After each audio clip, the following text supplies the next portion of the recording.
Hello my dear students, in this video I'm going to briefly go over Unit 6, Investing, Funding Your Future Self.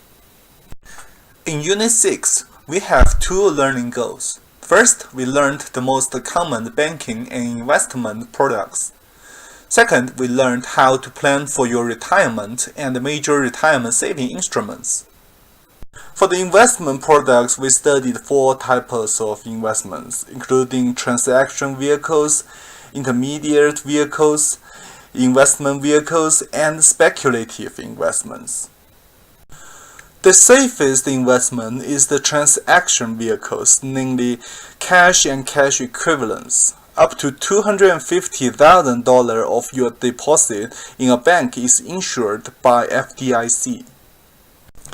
Certificates of deposit and money market funds typically have higher returns, and therefore they are considered as intermediate vehicles.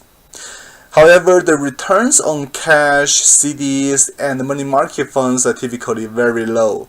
Even though the chance of losing principal is very low in these accounts, the risk of losing purchasing power is very high, because inflation can easily exceed the returns. To protect your investment from inflation, you need some real investments, which are government bonds, corporate bonds, mutual funds, stocks, and real estate. These investments are called investment vehicles because most of these investments have reasonable returns with reasonable level of risk.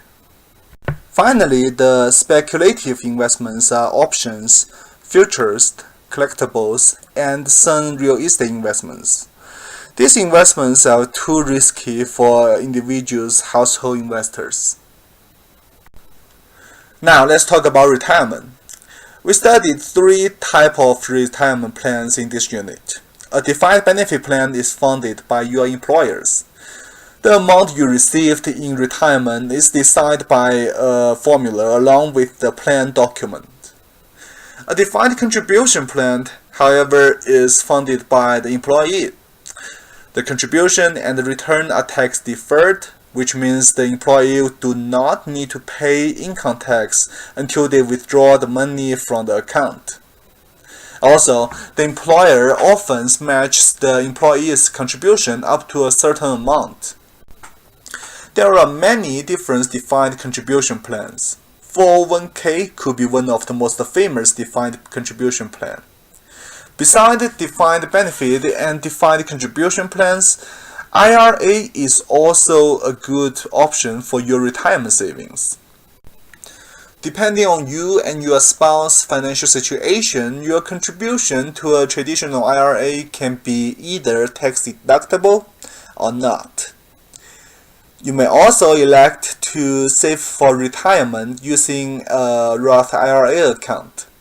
The contribution to a Roth IRA account is not tax deductible, but the return generated by your contribution is typically tax-free. This ends this unit overview. Please let me know if you have any questions. I will see you soon in Unit 7.